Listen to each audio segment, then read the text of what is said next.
1940s. But historic photographs do show that this more permanent bridge was built in that same era.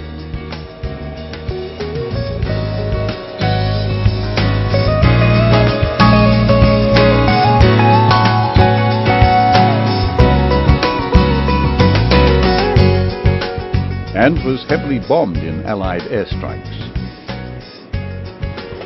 The rail tracks also date from the war years, this part of the line to Burma having been retained after the war, but now terminating near legendary Hellfire Pass in Thailand. The scenery here long ago returned to a post-war calm. The magnificent river at the center of the famous war stories now attracts holidaymakers to its banks. And from the train, views of the river reveal its meandering flow through a rich countryside. The farms here and vegetation are often set against a rugged mountain background. And there's always a temple at the forefront of life in this western region of Thailand. For today's leisure travellers, this train trip is intended to evoke an earlier period of more Spartan surroundings, and at a slower pace at that. And many visitors from other countries reflect on the effort and manpower that built the track in the early 1940s, forced labour of the war years, and the massive loss of life among the enslaved prisoners of war. The reason it became known as the Death Railway. There are stops too for those who would linger by the river, and for others who have arranged to enter the countryside on foot and to investigate caves in the escarpment nearby. For travellers from countries where train travel is really quite luxurious, travelling on this in fairly hard wooden chairs is an authentic experience.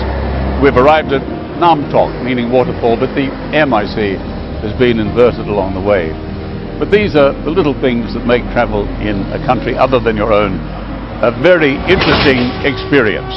The train now returns to Kanchanaburi, and it's an area that any visitor to Thailand should really make note of and be a part of for a few days.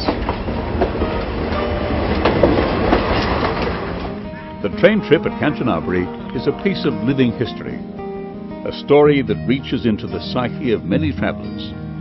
Asians and Europeans, Australians and Americans. It's a relic of the war in the Pacific and its deep reach into Asia, and the way in which peace was eventually restored and inherited.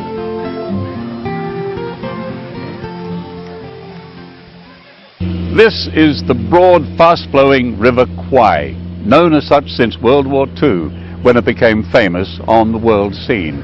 However, it's still known locally in Kanchanaburi as the River Kwai, meaning tributary. That's one of many surprises in this wonderful area. For example, nearby there's a cave system that you can visit.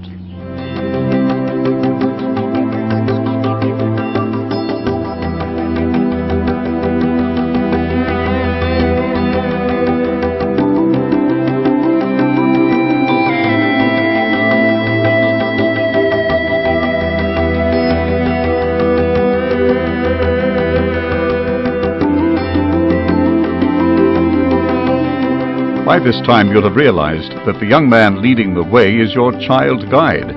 He sets the pace, and then the unexpected, the glitter of gold.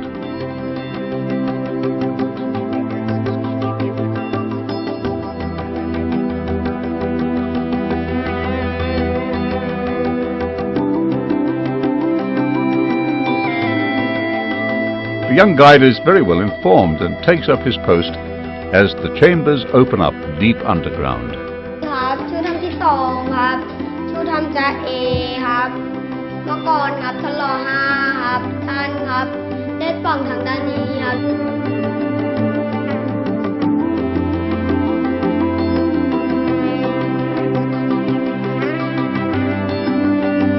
When you visit these caves, the commentary will probably be by one of the young children of families who live in the area near the Wat. An interesting point emerges that King Rama V actually visited these caves a century or more ago and spent 2 or 3 nights here. He found 2 birds in here and released them. His name and his presence are celebrated with this statue and indeed portrait of King Rama V.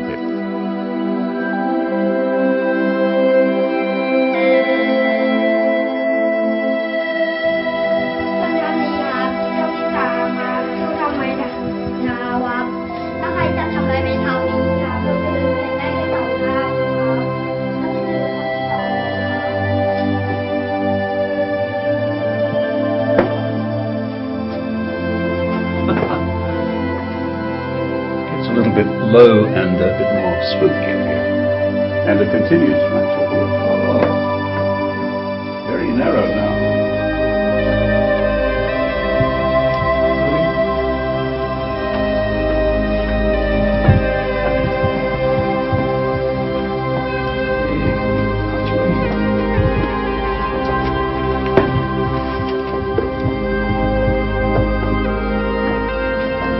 So through that very narrow entrance, now we descend. I don't know quite how far.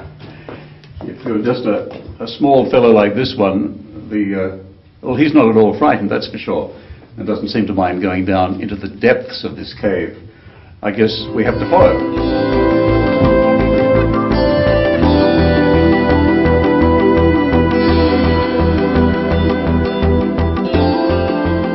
And here, just as the man-built stairs in the cave go down to greater depths, you can also look up where there is light coming through, way up there. You can see a little bit of a tree up there as well, but amazingly, the root of a tree hangs down into the cave. It must be extremely old and most unusual.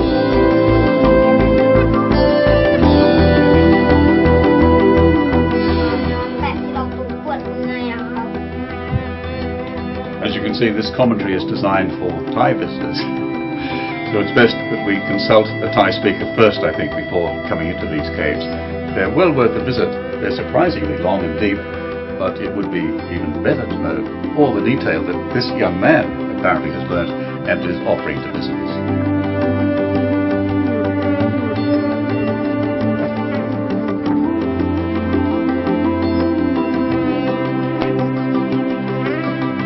Start to get a little tight for largish foreigners. But there's another exit just down here. I'm now looking forward to that. There's even a little bit of water dripping from above into the cave here. Very narrow and fortunately well lit. So at this point there's something of a crossroads. Another very good reason to have a guide who I spot over here. This, I think, must be the way out.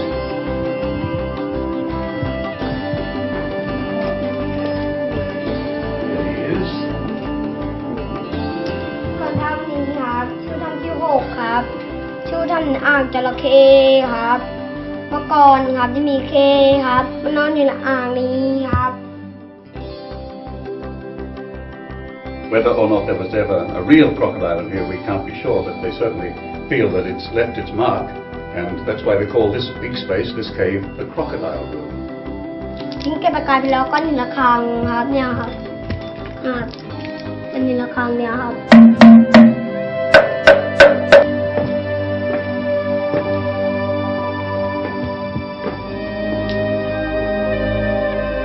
นี่ครับก็เป็นโรงใหญ่ครับตามท่านครับท่านจันทร์เดครับสันนิษฐานกามาครับ